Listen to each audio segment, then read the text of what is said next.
Fighter Command and the 8th Air Service Command, all of whom contribute to every bombing mission.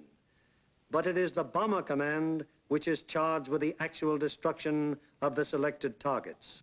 The Bomber Command, with which this picture is primarily concerned, is divided into 3 divisions. Each division has a number of combat wings. Each combat wing, in turn, has 3 groups. This is the chain of command. Since the operations which we are to follow, there have been some organizational changes, but they are principally changes of nomenclature and have not affected the broad strategical and tactical purposes of the organization. For instance, what is referred to as Bomber Command in this picture is now the 8th Air Force. Weather is the greatest single enemy of the 8th Bomber Command, for here is to be found the most changeable, treacherous weather in the world. To keep the most accurate possible check on weather conditions all over Europe, the RAF has established vast communication and reporting systems. Weather planes such as this Mosquito and our own B-17s are continually in the air in an effort to know in advance what the weather will be over Europe and the United Kingdom. Men like this supply a major portion of the data from which 8 main weather maps of Europe and of the United Kingdom are drawn each day. In addition, there are 4 upper air maps and 8 maps of a miscellaneous classification.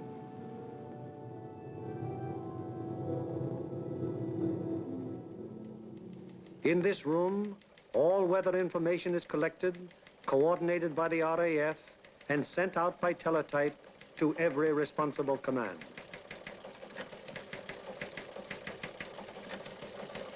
This is the weather section in the operations block at the Bomber Command. Here, the information gleaned from the weather stations is put together and correlated into weather maps. Accurate predictions must be made as to the direction and speed of the wind, downward and forward visibility, temperature, humidity, possible icing conditions, and probable atmospheric pressure at the bases, en route, and over the target.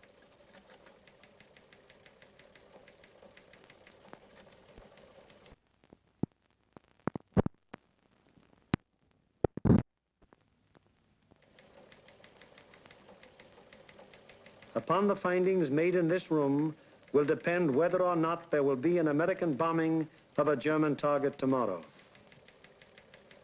This is the operations room of the Bomber Command. Here is where the wheels are put in motion for any American bombing attack. Right now, the officers you see are waiting for the commanding general's morning conference. They are the A3, or operations officer, the operational intelligence officer, a weather officer, and other members of the staff.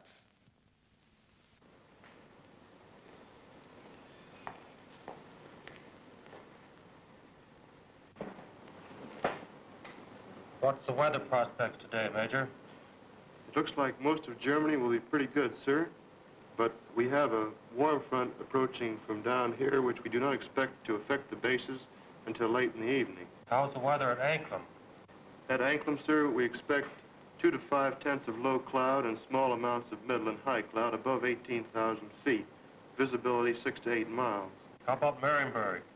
At Marienburg, 2 to 4 tenths of low cloud, little or no middle or high cloud, visibility 6 to 8 miles. What will it be at Danzig and Gdynia? At Danzig and Gdynia, sir, 2 to 5 tenths of low cloud, 2 to 4 tenths of high cloud above 23,000 feet. Visibility in there about 5 miles, sir. Give me the map of Anklam and the picture of the aircraft factory there. Yes, sir.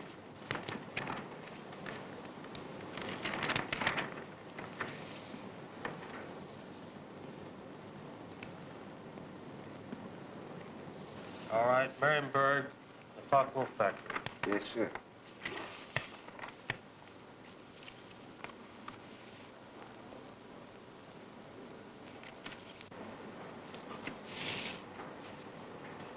We will attack Marienburg with 2 combat wings, Anklam with 2 combat wings, shipyards at Danzig with 2 combat wings, and the port facilities at Gdynia with 2 combat wings. That will require a maximum effort.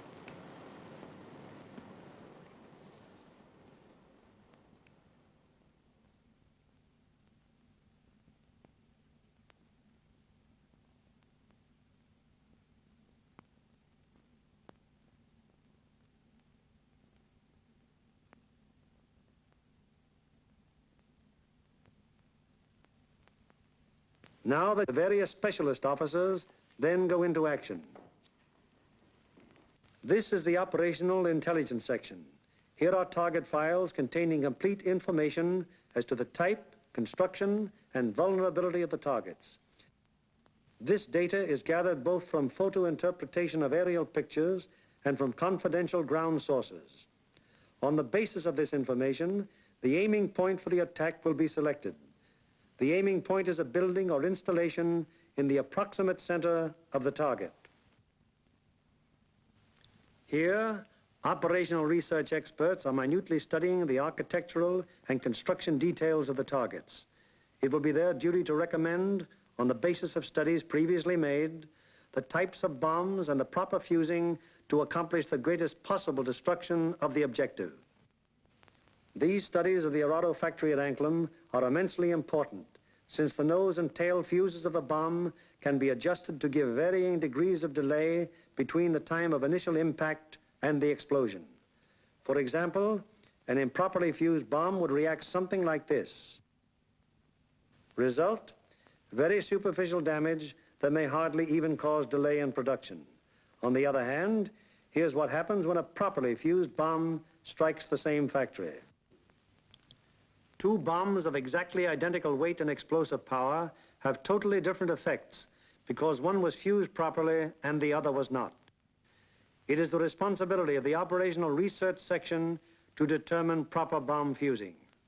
Here, the commanding general and the operations officer are working out the overall planning of each of the missions with the staff bombardier, the staff navigator, and the flak officer. This is a complex business because of the multiple nature of the attack. We'll attack Anklam 1 hour before we attack the other targets. That should draw most of the German fighters on the Anklam force. The Anklam force is big enough to take care of itself.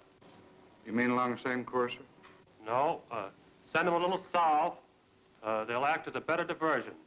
This would be the best place across the coast from the standpoint of pilotage. But, sir, the flak concentration at that point is quite heavy, the heaviest along the coast.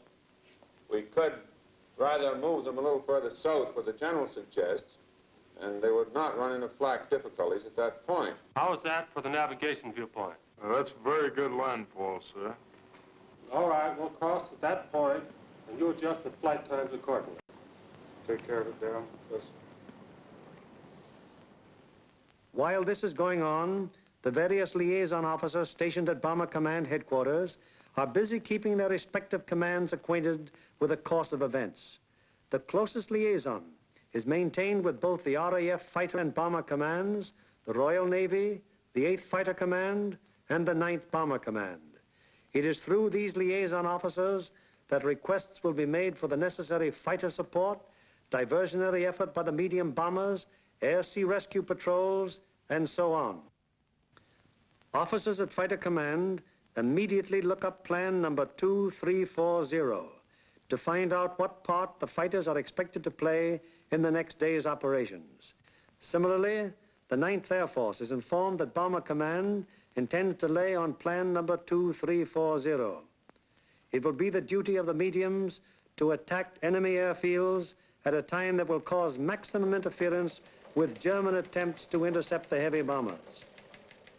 Right now, weather officers are getting ready their forecast for the General's late afternoon conference where final decisions will be made. Right in there as planned. Yeah, it should. Should be okay. Thanks. Good enough. In the bag.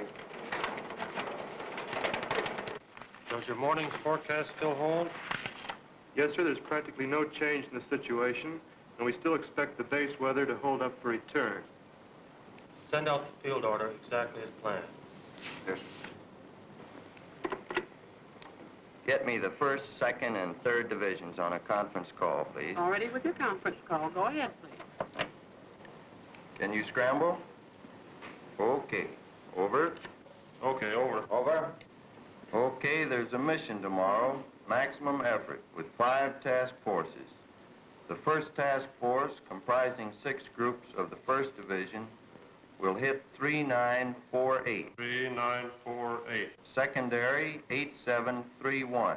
8731. Last resort, 9009. 9009. The 2nd Task Force, comprising 5 groups of the 3rd Division, will hit 6848. 6848. Secondary, 6424. 6424. Last resort, 5381. 5381. The 3rd Task Force will comprise 4 groups of the 2nd Division, which will hit 6424. 6424. Secondary, 5381. 5381.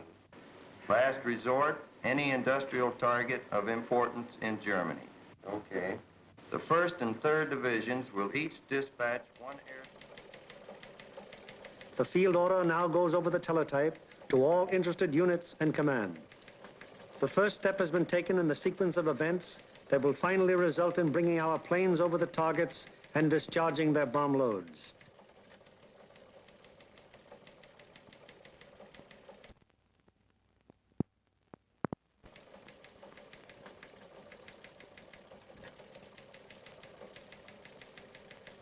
Command has conceived the mission and laid out general plans and routes. Division now plans in detail what command has ordered. The actual time of assembly of the various task forces is determined. The combat wings are assigned to their specific task forces, and the routes from assembly to rendezvous points and the target are charted. Many considerations go into the selection of the routes. Here is the commanding general of the 1st Division, which you will remember has 2 targets for tomorrow, Anklam and Gdynia. Control point here at 0 hour. Another control point here for the northern unit, 0 plus 40 minutes. The other friendly... From that timing, where will that put our northern force at the time that our southern force hits the IP? The northern force should be about the east coast of Denmark at that time, sir. It looks like we're going to catch all the fighters on the southern force, aren't we? Looks very much that way, sir. I think we'd better bend that route around so it's headed towards Berlin. If we can pin those German fighters down in Berlin until we can get started home, they'll never catch us. At the 2nd Division, the target for tomorrow is Danzig. Danzig, eh? That's fine. How many ships do we have for tomorrow?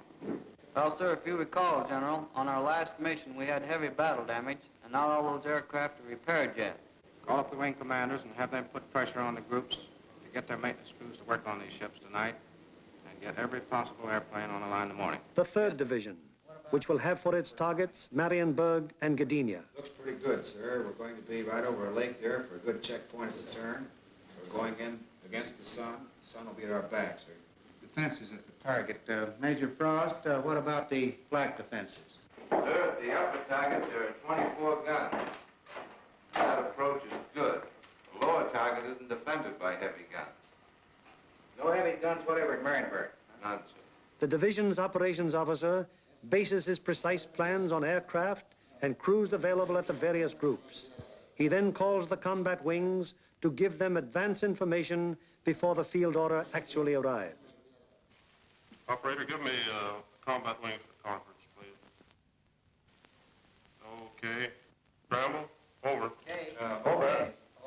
Over. For tomorrow, 1st Bomb Division will be called on for 2 task forces. First task force will be made up of 2 combat wings on targets 3948, 3948. 8731, 8731. last resort 9009. Lead group in this task force. Okay, ready to scramble? Over. Okay. Over. There'll be a mission tomorrow, and I want 2 groups from each combat wing.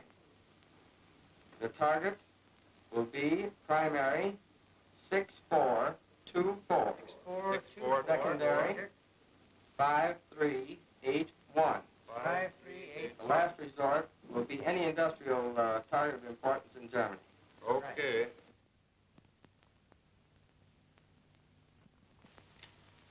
There's an order coming through. The 3rd Division will furnish 8 groups. 1st and 2nd wings, comprising the 2nd Task Force, will hit 6848. 6848. Secondary 6424. 6424. Last resort, 5381. 5381, last resort. Bomb load. 500-pound GPs, fused, 1/10 nose, 1/100 tail. 1/10 and 1/100. 1/100 tail. This is operations of the combat wing, a purely tactical unit having absolutely no administrative functions whatsoever. How do you intend to make it? Sir, we'll assemble over Molesworth. Problems of takeoff and assembly are the particular specialized function of this organization. It is the primary business of the combat wing to get the airplanes of its group into the air at the proper times and to get them assembled once in the air. The field order requires that we provide the 2nd Combat Wing and the 2nd Air Task Force. 89th Group will lead, 81st Group will be high, and the 63rd Group will be low. That means that Colonel Whitten will lead the combat wing on this mission? That'll be fine. The Bomber Command has asked for a maximum effort. That means every available plane is to be gotten into the air. Ramsey, this field order has called for 3,100 gallons for the H's due to the distance. Now, they've called for maximum bomb load. How about that for the weight? I think we'd better put 8 bombs in the H's and 12 in the D's. That keeps us around 65,000 pounds. How about the CG? CG is well forward, and I think it'll work out very well because we've been down low for a long period of time. All right, we'll have 8 in the H's and maximum in the D's. Most of the groups are going further than an American bomber has gone before. Combat wings must work out precisely the maximum bomb load in relation to the required gas load. Decisions made in this and other matters are added to the division's field order and passed on to the groups, the ultimate tactical unit, to the men who get the planes in the air and fly the mission. On the basis of the alert telephoned down to the group by the combat wing, the various agencies necessary to get the planes airborne on their mission wheel into action. Intelligence, operations, weather, signals, group navigators and bombardiers have the grave responsibility of passing on and making clear to the combat crews the vital target and route information furnished by Bomber Command and Bomb Division. The proper information folders, maps, weather maps and charts, and photographs have to be selected by the various group officers and then the information therein passed on to the crews. In dispersal areas, ground crews are getting their planes in condition to fly the mission. The normal work of keeping an airplane fit for operation is enormous, even in peacetime. When you add to this already great job the element of battle damage, the problem becomes gigantic. Engines, wings, propellers, controls, wiring, fuel system, oxygen system, the 1,001 elements that go to make up the complex mechanics of a heavy bombardment plane all must be kept in perfect shape. The failure of any one of them on a mission can easily mean the loss of the plane and its personnel, or at best, such a failure will cause the plane to abort. That is, return to its base without having reached the target. It was originally estimated that about 37.5% of planes on hand would be effective at one time. However, the maintenance and repair has been so magnificently performed that sometimes up to 50% of planes on hand have been effective.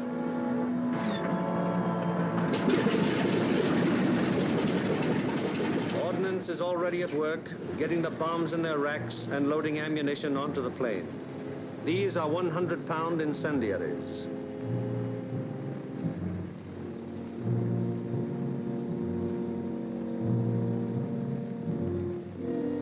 These are 500-pound general purpose bombs.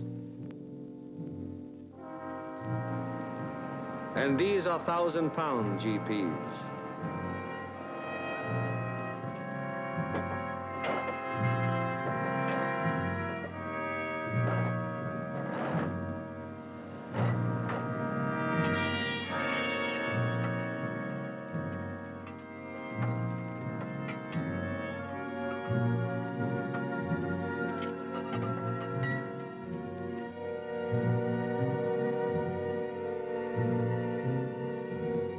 The bombs have to be placed in their racks very carefully.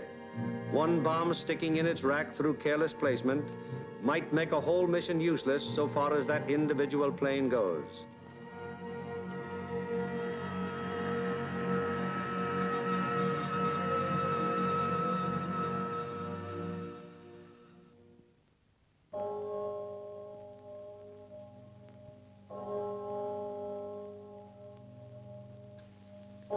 Three o'clock in the morning.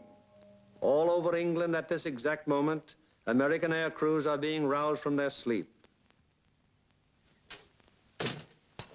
Okay, fellas, roll out. We have a mission this morning. Breakfast in half an hour. Captain Kirk, Captain Thompson, Lieutenant Bushka, Ackerson, Alloway, and Hawker scheduled to fly. Let's snap it up. 3 o'clock. This is a hell of a time to get a man out of bed. Doc.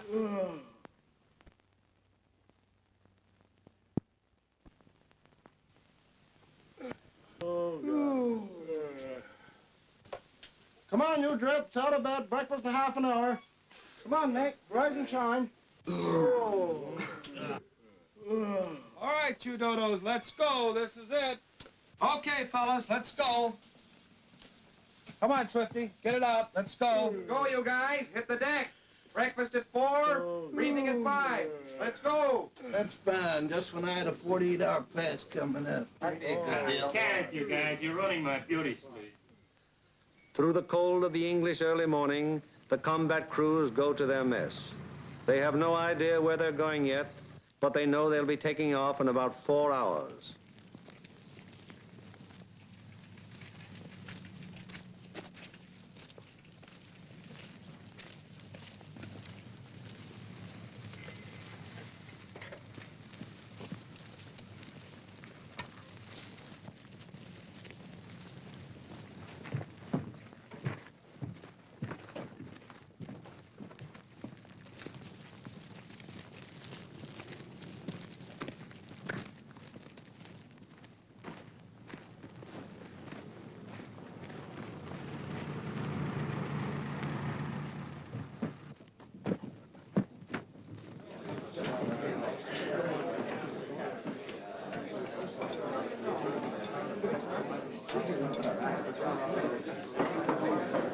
Well, boys, I wonder where we'll be today.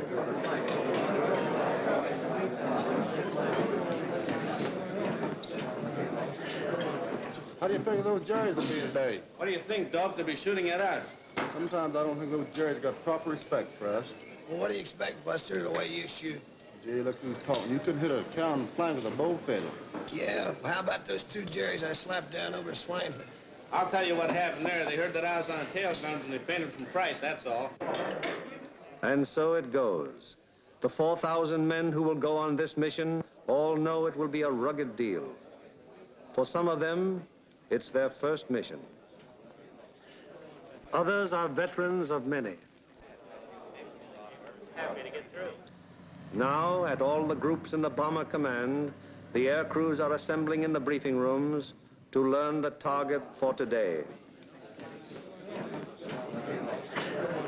Okay, boys.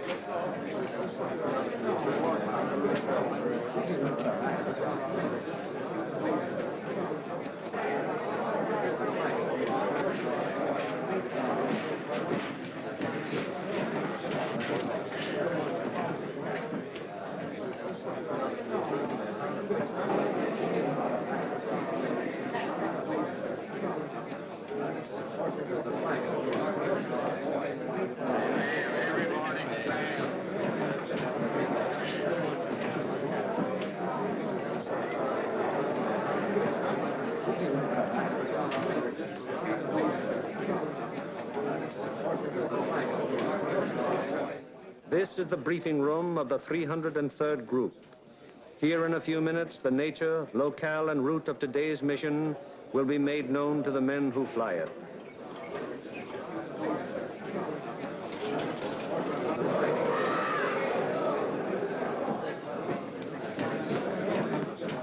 Target for today is Anklam. Specifically, you are to destroy the Arado factory. This plant manufactures aircraft components, principally wing and tail assemblies for the Focke-Wulf 190. The parts are then shipped to New Brandenburg for assembly. I cannot stress upon you too much the importance of this target. If it is successfully destroyed, it will have a very serious effect on Germany's aircraft production. Lights, please. Your IP is on the northwest side of New Brandenburg. Your heading on your run-up will be 45 degrees true. Immediately after your turn, you have an aerodrome on your right, almost directly north of the town. You should be able to pick out Friedland, 6 miles to your right and halfway between your IP and the target. Along this route, you should be able to see the main line railroad and the main road.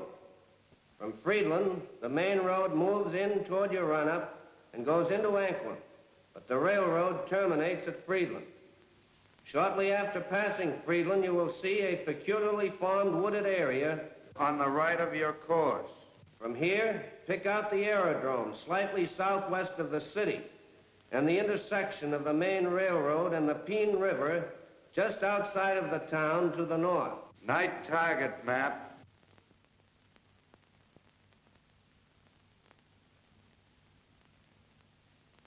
Your target is across the railroad, beyond the town, in the area formed by the bend of the river. And now a picture of the target. This group of buildings here is your target. This building will be the aiming point. If your bomb pattern is concentrated in this area, it should very effectively knock out the factory. Lights, please. At the 379th, the intelligence briefing continues. These groups will bomb from an altitude of 13,000 feet. We feel that this low altitude will be equalized by the element of surprise which is with us, and it should ensure a thorough and complete finding of the target. Another task force is hitting the FW-190 assembly plant at Marienburg.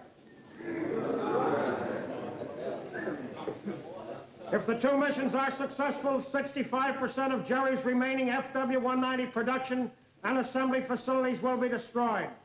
At the 384th, Other forces are attacking submarine yards, aircraft assembly plants, and units of the German fleet at Danzig and Gdynia. If these attacks succeed, they will destroy 13.5% of Germany's remaining U-boat construction and will destroy or immobilize a large section of the German Navy. The overall result of all four attacks will be to show the Hun that his efforts to protect his key industries by moving them to the east will be unsuccessful. It'll show him that we will seek out his industry and destroy it wherever he places it. at the 351st, the intelligence briefing is completed. Your secondary target this morning is the air park at Tutov. This contains a Focke-Wulf assembly plant, a bombardier school, and you'll love this. It's the country club of the German Air Force. Should you be unable to bomb either of those two targets, then in that case, you'll attempt to bomb the last resort target, which is the Anklam assembly plant at Rostov. This is the only complete Hankel unit in North Germany. It should be easily identified by the airfields adjoining, which are 6 intersecting runways running from 1,000 to 1,600 yards, and they're full of nice, fat, juicy Hankels. A weather officer briefs the crews of the 305th group going to Gdynia. The synoptic situation today is this. We have a high-pressure system centered over northwest Europe, up here near Finland, extending southwestward down across the British Isles, causing an influx of south and southwesterly air going up in this direction, hence causing little or no cloud in the area up there and toward your target. There are no fronts to affect your route today except a frontal system off to the west, which will cause an increase of medium and high clouds as you come back across the North Sea. Lights, please. At takeoff time, there will be 0 to 3/10 low clouds, also a layer of high clouds above 23,000 feet, 4 to 6/10 in amount, also a middle layer of clouds in they're between 10 and 12,000 feet. These medium and high clouds decreasing out over the North Sea to 3 to 5 tenths each in amount. The low clouds will increase as you go out toward the North Sea to 3 to 5 tenths. Base 1,500 to 2,000 feet, tops 4 to 5,000 feet. There will be some fog patches over England, visibility 1 to 2 miles, except in those fog patches 500 to 1,000 yards. Visibility increasing rapidly out over the North Sea and the remainder of your route to 4 to 6 miles.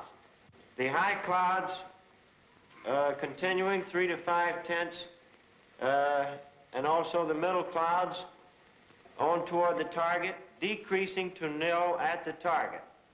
Low clouds continuing 3 to 5 tenths, decreasing to 2 to 4 tenths at the target, base 2,000 feet, tops 5,000 feet. Visibility 4 to 6 miles.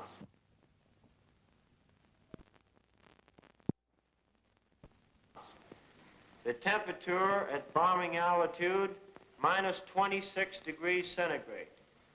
The freezing level on your route out, 12,000 feet over the North Sea with light rime in the middle clouds.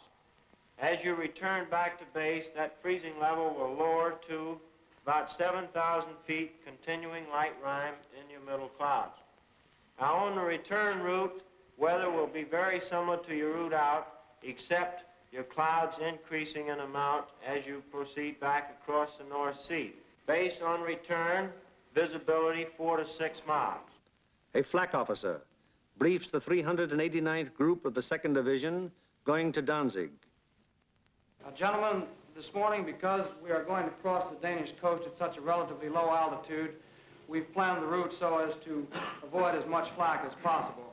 At any rate, any flak that you do encounter will be merely a deterrent in nature. However, you can expect heavy flak batteries at a place where we make landfall here at Namindagab, about a mile south of course. Also, there are known to be other heavy batteries 8 miles south of course there on the coast at Hen. Other batteries are known to be located here at Corsor, 20 miles south of course, on the island of Skelland. From then on aimed at the target, you will have very little flak. Now, while you're crossing the coast and when you're over aerodromes and cities in Denmark, you are advised to take evasive action. Now then, when you get to the target itself, your anti-aircraft fire from the ground will be known to be supported by fire from naval units. Now, for those of you who have never been fired on by a naval unit, I want to add that naval units can put up a hell of an intense barrage, and you want to look out for it. An operations officer briefs the crews of the 94th Group of the 3rd Division. This group is leading a formation to Mariensburg today. The 880th will be high group and the 764th will be low group. Bomb load of each ship will be 3 1,000-pounders, use 1/10 nose and 1/100th tail. Get that, bombardiers. You'll also carry 5 M47A incendiaries. You'll have full Tokyos, 1,000 gallons extra. Takeoff will be normal, assembly 1,000 feet over the field. After takeoff and assembly, proceed up this line to this point. This will be your combat wing assembly line. You'll leave the coast at this point here, that's Splasher 15. Let's not have any stooging around over England, it's a long haul. The 57th Combat Wing will follow us today in a 3-mile interval. Now to the 95th Group. B-26s will be hitting the Lille area and the lowland at approximately 0 hour minus 40 minutes. One group of P-47s will strike the Warden area and join us for escort on the way out, joining us at approximately this point here. All other forces are using approximately the same route today. Just one point, and that's that the Anklam force will probably pass us coming out as we're on our way in. You should see plenty of air activity. Let's hope that most of it is ours. The climb will commence at the English coast, climbing at 150 miles an hour, 100 feet per minute. We should reach bombing altitude approximately the Danish coast, and under no circumstances should the Danish coast be crossed at less than 12,000 feet. We will drain Tokyos as soon as possible. We should have plenty of gas. We figure approximately 400 gallons overload. At the 100th, the operations briefing is completed. Fly loose formation today with groups echelon to the right until a point 75 miles from the enemy coast, where a normal combat wing formation will be assumed. For visibility, everybody use Aldous lamp. The Royal Navy will be out patrolling the sea routes, so any crews that have to ditch will probably be rescued very quickly. The Commanding General of Bomber Command asked us to put out a special effort today, so let's give it to him. The commanding officer of the group invariably has a few words to say. Men, the going's going to be rough. You're going to have to bow your necks in there and stay in there and pitch every minute. Now, gentlemen, this is the type of target you don't want to have to go back after the second time. If you fly a good, tight formation, get a good, dense pattern on that target, we won't have to. This Anklam crowd down here may pull most of the fighters off of us. However, that's just a guess. So particularly for you gunners, you've got to be on the ball from the Danish coast onto the target. Flak will be heavy, probably accurate, but you've been through worse before. Remember that your biggest enemy is still the single-engine fighter plane. Now, you bombardiers, take your time in going in on your releases. And don't allow the flak to worry you. It's merely to break up your formation. Now, if you get in any trouble up in this area, remember you can always go over to Sweden. Get on, it's a neutral country. And it's close over there. Could be rough. I don't think it'll be too bad. And whether it's easy or rough, I'll be sitting out in front, taking the whole works in. The main briefing over, the pilots, navigators, bombardiers, radio operators, gunners receive separate specialized briefings. These briefings are very technical and very thorough and are held so that every member of the combat crew will understand exactly what he can expect and what is expected of him. Any lack of thoroughness here might very well result in the failure of a mission. As dawn breaks over the English countryside, it finds the ground crews still working grimly in an effort to get every plane in the air that is scheduled to be dispatched.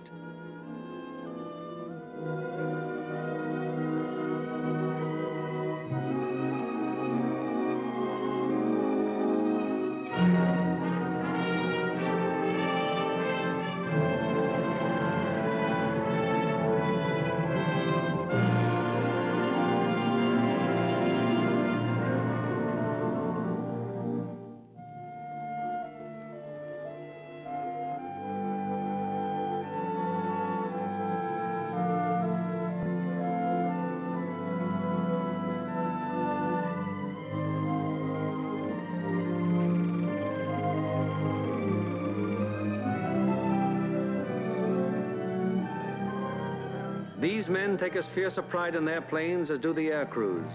To each of them, it is a personal tragedy, reflecting in some way on their capabilities when their airplane is forced to turn back without having completed its mission, or when they have been unable to get an expected plane ready in time for a mission. It's getting on to the time when the combat crews go to their planes. Here they are in the crew room, putting on their flying clothes. Clothes and equipment especially constructed to ward off the intense sub-zero cold which they will encounter so shortly.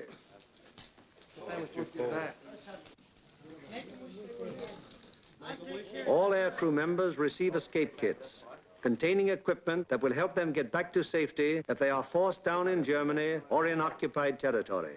The pilots, co-pilots, navigators and bombardiers are also issued battle folders containing the maps which will be of such vital importance to them in the prosecution of the mission.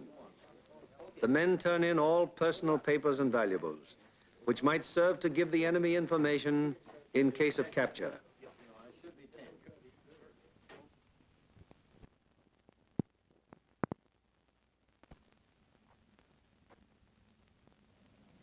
Some of the crew members turn to their chaplain, whose ministrations are always available to the men of the bomber bases. Most of all, is the effort of thee, O my God, for all who concern all my love. I firmly resolve with the help of thy gracious assistance Bezigare Vestoni Potenstias et Mystificais Vestis Peduca Vosa Vitam Aeternam. Amen. Indulgentiam absolutionem Mission Peccatum Vestromis.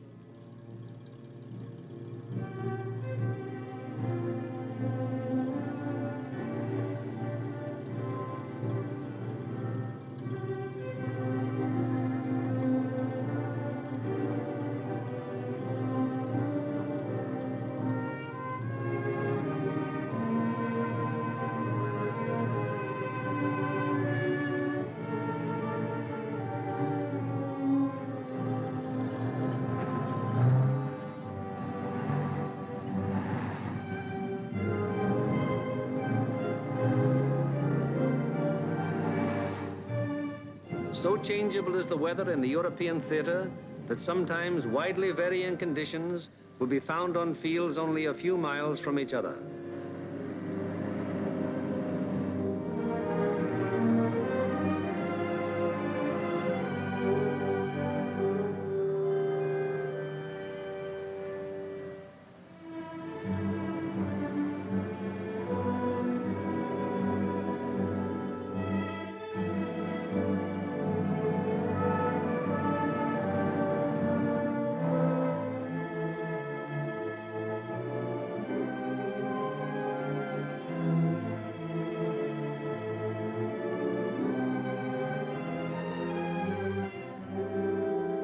And now the last briefing of all, the final intimate conference around each airplane as the pilots recheck the details of the mission with their crews. Crew members have ceased to exist as individuals. They are now 10-man teams, and on the excellence of their teamwork will depend the success of the operation.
Perimeters of 20-odd fields of the 8th Air Force, more than 400 forts and liberators, with their 4,000 crew members, taxi for the takeoff.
lead plane of each squadron, upon becoming airborne, proceeds for about 90 seconds. It banks sharply to indicate its turning point, then goes into a slow left turn. Each successive plane in the element turns as soon as the pilot sees the plane in front of him turn. The element of 3 planes levels off at 1,000 feet and returns parallel to the takeoff runway at a distance of about 2 miles. Here the elements start to assemble into squadrons of 6. Continuing to circle the field, the squadrons then go to 2,000 feet, where the group assembly takes place. This accomplished, the group now moves on to the combat wing assembly point. Here is how the group stacks up from the side. The group has a depth of 850 feet. This is how the group looks from above. In the lead squadron, the second element is flown with the nose of the leader slightly behind and to the right of the right wing aircraft, first element. The lead plane of the high squadron flies even with the lead plane, second element, lead squadron. The second element of the high squadron flies with the leader's nose just behind and to the left of the left wing aircraft, first element. Here is the group as an enemy fighter pilot sees it, from head on. The first element of the lead squadron is stacked high left and low right. The first element of the low squadron is stacked high right and low left. Likewise, the first element of the high squadron is stacked high right and low left. All second elements are flown low. The second element of the lead squadron is stacked high left and low right. The second elements of the high and low squadrons are stacked high right and low left. Experience has shown that this arrangement of the group brings to bear on attacking fighters the greatest possible amount of firepower by utilizing to fullest advantage the field of fire of each gun in the formation. Again, it is proved to be the most maneuverable formation from which to execute the primary and all-important purpose of the mission, the dropping of the bomb loads on a precise target.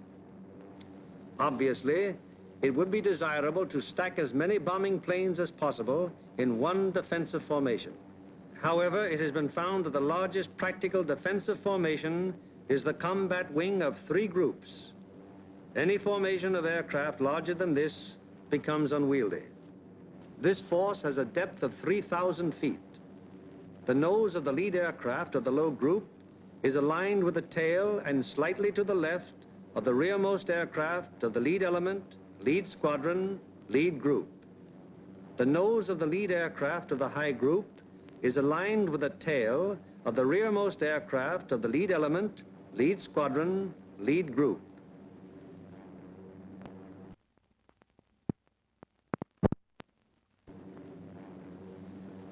The combat wing having been assembled, they now move on to make rendezvous with the rest of the task force. In this case, another combat wing.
This plane from the force which is to attack Anklam is now approaching the Danish coast, and the formation is subject to enemy attack at any moment.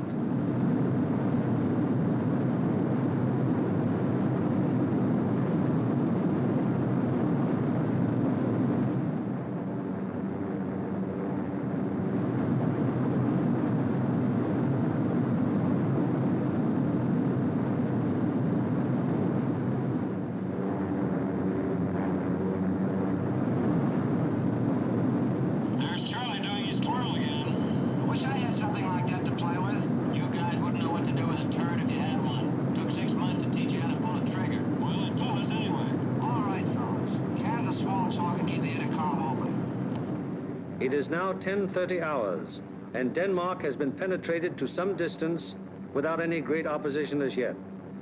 So far, there has been only some light and inaccurate flak at the coastline. Some flank guns have opened up on us.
From 10:30 on, the Anklam formation has to contend with constant German fighter attack from all levels and all clock positions. During this time, the gunners aboard the fortresses knock down fighter after fighter. However, the gunnery of the forts, no matter how sensational it may be, is only to ensure the successful performance of the mission. It is not the job or purpose of forts or liberators to seek out action with enemy fighters. They merely defend themselves against enemy fighter attack so that they can destroy their target and bring their crews back safely to their home bases.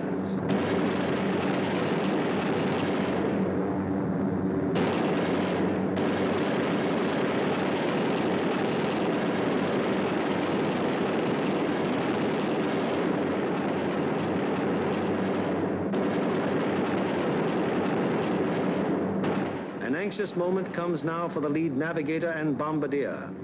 The formation is approaching the initial point. That is the point where the wing will turn off and make its bombing run on the target. Upon proper navigation to this point may rest the success of the entire mission. Pilot to left waist gunner. We're over the IP. Release flares. Waist gunner to pilot. Roger. Once the combat wing has reached the IP, it breaks up into 3 component groups, for the wing formation is too unwieldy for a unit bombing operation.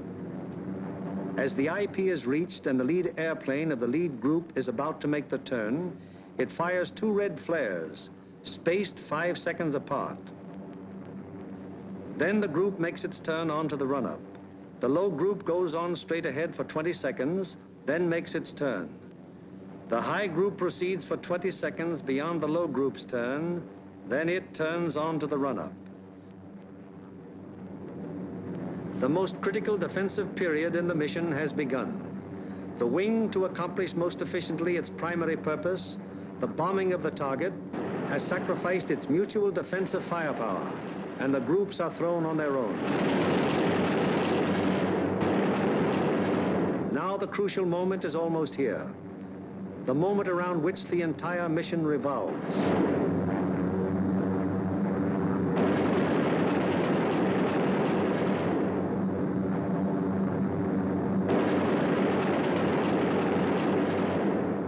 Pilot to Bombardier. Your ship. Bombardier to pilot. Roger. Bombardier to crew. Bombay doors open. Pilot to radio operator. Camera on.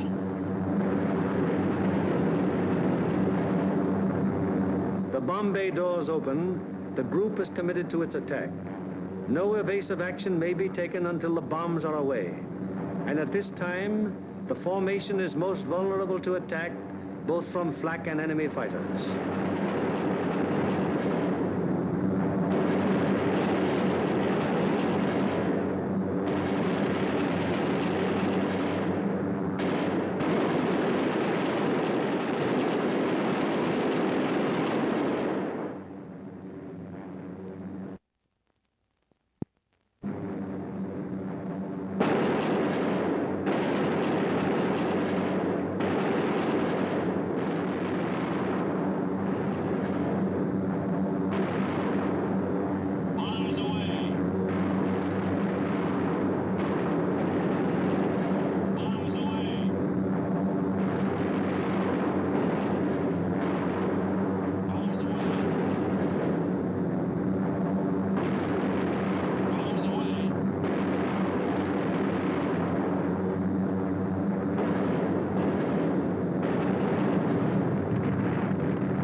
Marienburg, an hour later, the second task force comes over the target. Bombs away.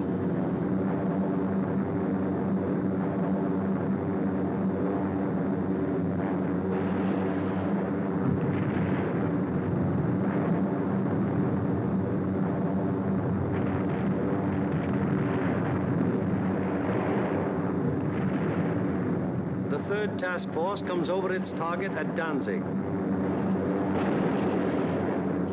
Bombs away.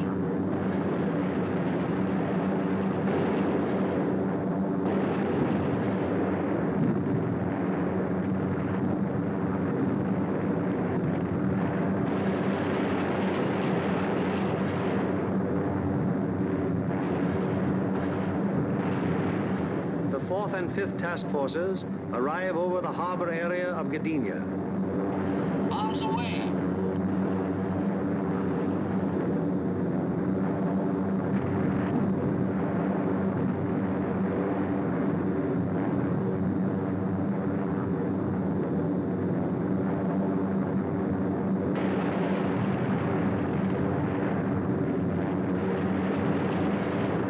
Bombs away on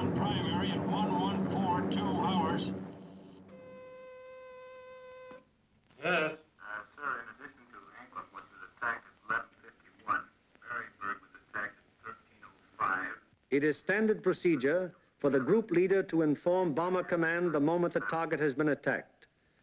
Bomber Command, in turn, promptly informs the commanding general of the 8th Air Force. Hillmaker, I have the additional information. I reported to you that Anklam was attacked. Well, all primaries were attacked. We received strike messages on all primaries. Danzig at 1307, Marienburg at 1305, and Gdynia at 1311. Yes? Yes, sir. I'll advise you as soon as they land. After getting bombs away and closing the bomb bay doors, the groups can now defend themselves again, at least to the extent of evasive action against the flak and fighter attack.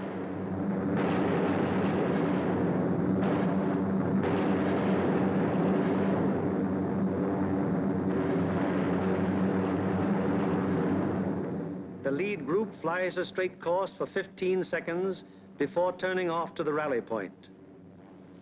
The lead group then proceeds to the rally point at an indicated airspeed of 155 miles per hour, making S-turns meanwhile to permit the trailing groups to catch up. The lead group crosses the rally point at a height 1,000 feet lower than bombing altitude. The succeeding groups will close with the lead group as quickly as possible to regain the defensive combat wing formation. The following groups need not necessarily pass exactly over the rally point in regaining wing formation. In the meanwhile, the marauders take off to fulfill their part in the day's operation.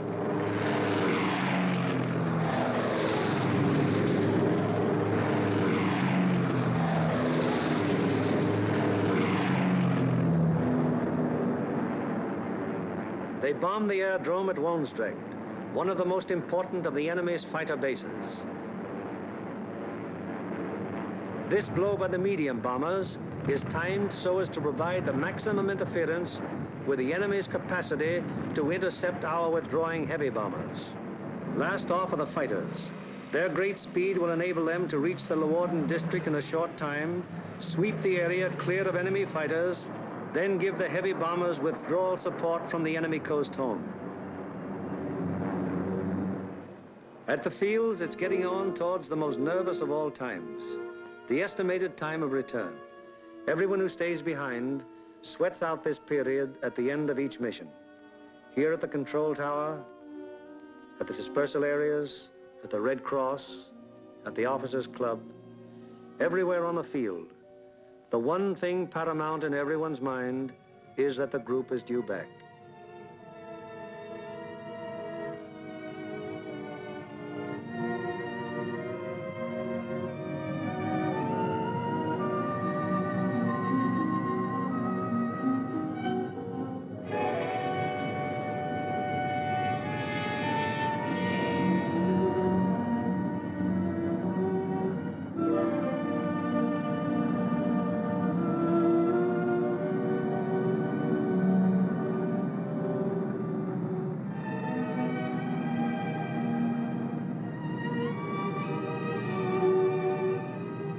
Went out to attack the target.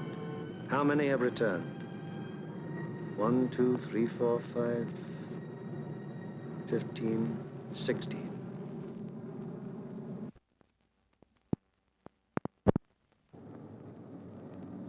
$17, 18. 18 dispatched, 18 returned. 23 dispatched,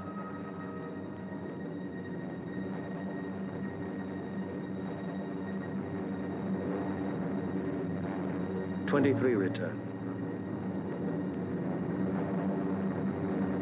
However, there are other groups which weren't so fortunate. 18 dispatched, 17 returned. 20 dispatched, 19 returned. 20 dispatched, 14 returned. 19 dispatched, 18 returned. 20 dispatched, 10 returned. 18 dispatched, 8 return.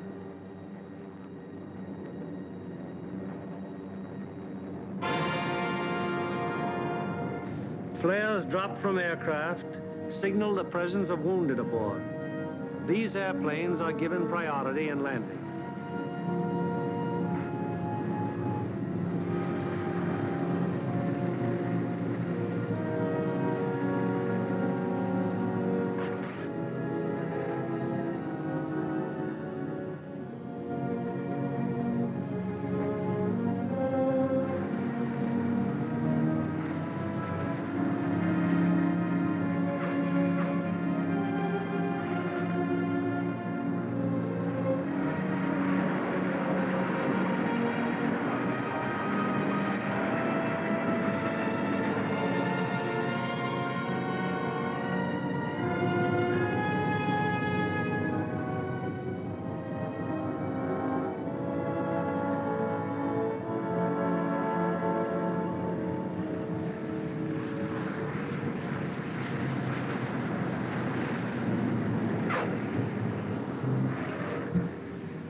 The airmen are home, but their job isn't over yet. Before they can go to their billets for a well-earned rest, they must first undergo one of the most important phases of any mission, interrogation. It is highly important to question the crews at the first possible moment after the mission, while their impressions and memories are still fresh.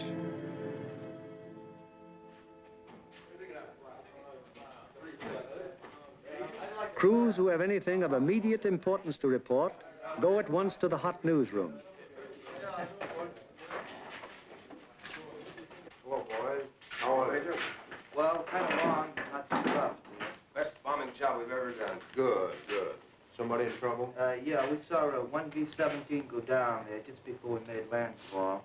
Where was that? Well, that was at 5240 north. 5240, yes. 1 degree, 50 minutes east. 0150 east. Yes, and what time was it? That was at 1524. And was that a G-fix? That was a G-fix, yes. And we had the radio operator get on the MFDF section. He sent in the coordinates of the fix. Good. And I had my radio operator turn on his IFF to emergency when we saw it go down. Okay. And what happened? Well, the ship went down, apparently under control, and saw it hit the water. Yes, I was looking through the glasses, and I saw 2 dinghies come out, and 10 men, apparently all okay, Major. Good. And what altitude were you? We were at 5,000 feet at the time. Okay, anything else? No, settle up for a cup of coffee. It's waiting for you, boys. Thank you.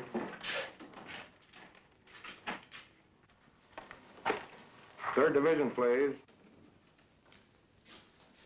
Smitty, I got a B-17 crew down the dinghy. Thanks, Bill. 16 group, please. Special aircraft priority. Flight control, please.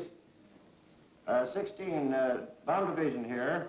We have a B-17 reported fixed at 52 degrees, 30 minutes north, 1 degree, 30 minutes east.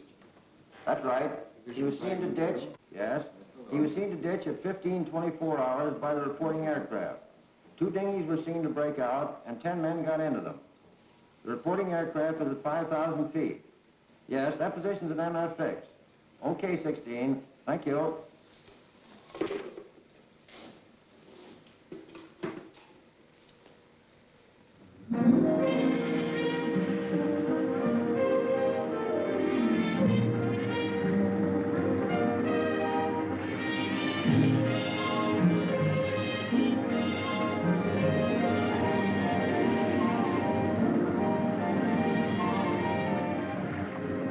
In one way or another, scores of our crews are saved by air-sea rescue from the English Channel and the North Sea and returned to combat service.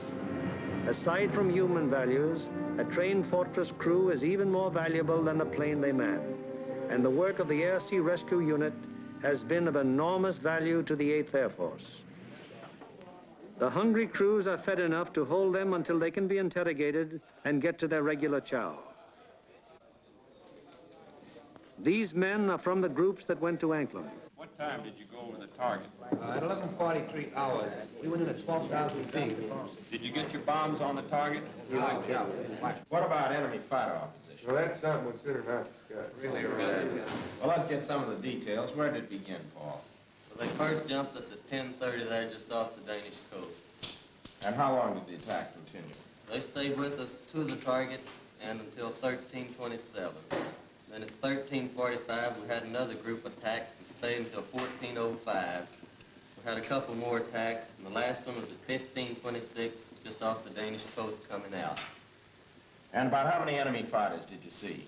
Well, I don't know how many of them might have been repeated, but I saw 60 or 70 myself. I couldn't keep track of them, sir, but I counted about 65. I stopped trying to count when I got to 50, sir. Well, do you think it'd be accurate to say, then, that your ship saw between 65 and 80 enemy aircraft? Yeah, that's right. What type of enemy aircraft did you encounter? Well, from what I could see from the tail, they threw the book at us. FW-190s, ME-109s, 110s, 210s, Dorniers, even Ju-87s and 88s. I saw a couple of Focke-Wulf 189s, at least 2 Heinkel 111s. What positions did they attack from? Oh, they came from all over the place. Fighters are pressing home their attacks from 300 to 400 yards. Would you characterize these attacks as determined? Determined? Oh. I'd rather you can say that again. No, I think those guys are really trying to shoot us down. I wouldn't be surprised. How would you describe the enemy fighter tactics? Well, I describe them as murderous. If they usually attacked in formation, queue up about 300 or 400 yards away, 12, 13 single-engine fighters come barreling right through the formation. How'd the twin-engine fighters react?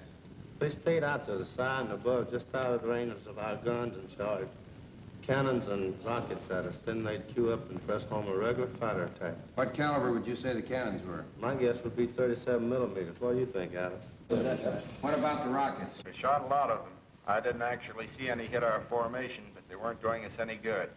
I saw one of them blow a wing off the 17 below and ahead of us. They started to spin in. Any shoots? No, sir, I didn't see any. Where was this? Over the target, right after we talked about bombs. Did you fellows notice any distinctive markings on the enemy aircraft? Yeah. Oh, quite a few. There are a number of FW-190s, mostly yellow noses, some white noses. No red nose. No, I didn't see.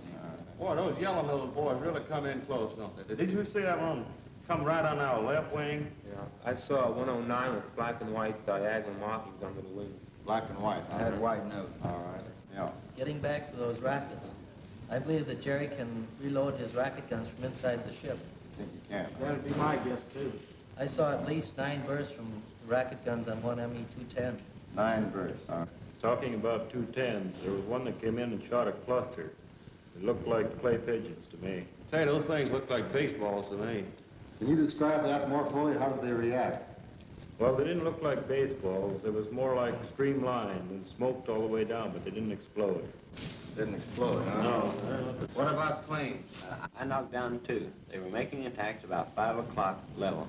Yeah, I saw them. One of them blew up in the air, and the other one went down in flames. The pilot of the second one bailed out. That was at 11:44. We were right over the IP. Were any other guns firing at these planes? No, sir. These were my babies. Any more? Yes, sir. I got one destroyed and one probable. I knocked a 210 down right over the target. The plane exploded in the air. I got a burst at a 110, and it started down in flames. I couldn't see whether it went all the way down or not. We were under constant attack. Bombing results and enemy fighter reaction are only one phase of the interrogation. The enemy's anti-aircraft defenses, their concentration and their accuracy are also matters of great interest to the interrogators. The group of the 2nd Division, which went to Danzig. How would you describe the flak en route to the target? From the coast to the target, it was meager and inaccurate as to height and deflection. Over the target, it was still meager, but pretty accurate as to height and deflection. Is that how the rest of you fellows would describe it? What about on the way back? Well, it was meager and inaccurate, except now when we crossed the coast.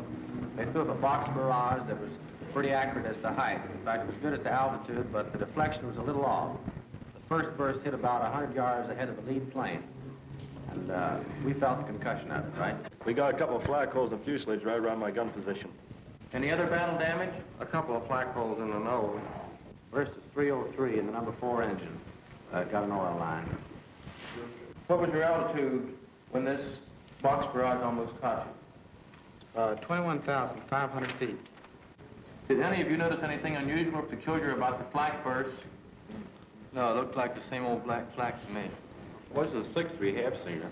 Also valuable to the interrogator is any intelligence that might be picked up by the crews en route to or from the target. Such observations may be completely incidental to the mission, but can prove to be of great value at another time when another target is being attacked. Let's find out what the force attacking Marienburg discovered on their way to and from the target. This smoke screen at Danzig, where did that emanate from? Well, it looked like to me it was coming from off of floats and boats here with smudge spots on them, anchored just a little ways off the coast. Yeah, Ernie, they were shooting it up from the ground, too, and it get up so high Had and it burst mushroom. and mushroom out. Would you say it was effective? Well, we didn't pass right over the city itself, so we couldn't say definitely, but it looked like to me it'd be pretty doggone effective. Was all right? You see anything else? Yeah, there's a new airport about 2 miles below Danzig there, south of Danzig. What'd it look like? Pretty large airport with grass runways and a lot of construction at the south end. I seen another one there at Puck. It seemed like it's building runways and some buildings, new buildings like they're fighting up to be hangars. Okay. Now, how about military installations? Did you see any of those? Well, south of Stadthof in East Prussia, we saw some installations that might have been fortifications. They were large rectangular buildings with red tops. Yeah, there were 2 rows of 4. 4 buildings each? Yes. Good deal. Now, did you see anything else? As soon as interrogation of the men is finished, the interrogation forms are checked and general statistics on the group's part in the attack are compiled. All right, let's get going on this report. Okay. B, number of aircraft dispatched. 20 of which? C, number of aircraft attacking the primary target. 20.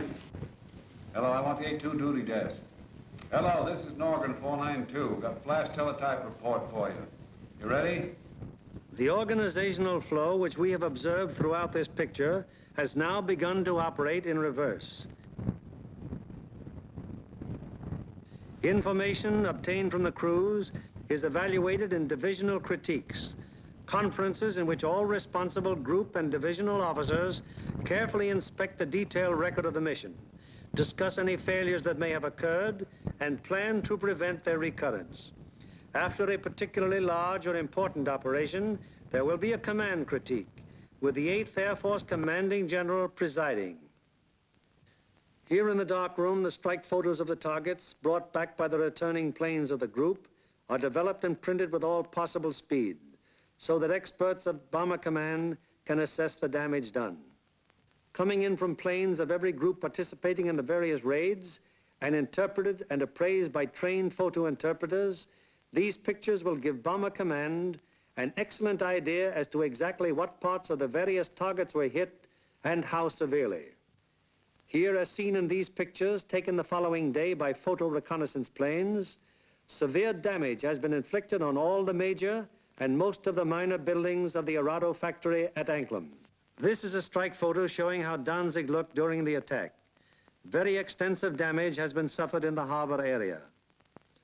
Here is an annotated PRU picture of Gdynia as it appeared after the attack. A near miss is seen on the liner Deutschland type.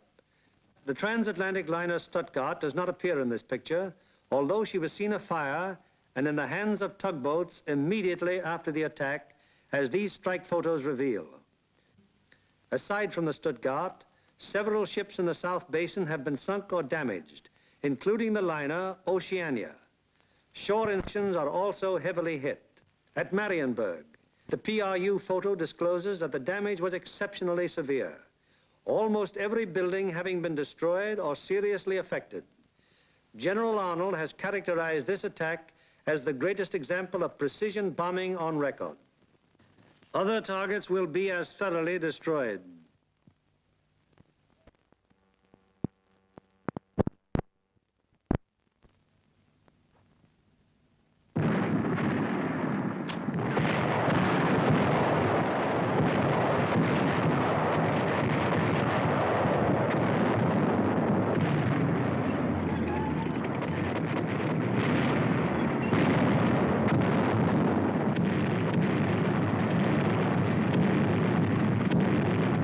Today, while the invasion armies are pressing the Battle of Europe, the Battle of Germany continues.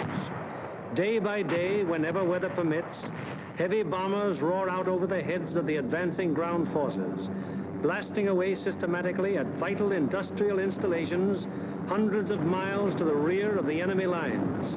Now, in contrast to earlier days of strategic bombing, when forts and liberators fought their way alone, fleets of long-range fighters, Mustangs, Thunderbolts, Lightnings, convoy the big bombers all the way to their targets, targets which may be anywhere in German-occupied Europe. The flood of supplies, so necessary to the survival of an army or a nation, synthetic rubber, steel, food, fuel, textiles, this flood is gradually being reduced to a trickle. And finally, even this thin, inadequate stream will die away. Then the German armies in the field and the German workers on the home front will have no food for their stomachs, no clothing for their bodies, no metals for their machines, and no fuel with which to run them. Then the Battle of Germany will be won, and with it, the Battle of Europe.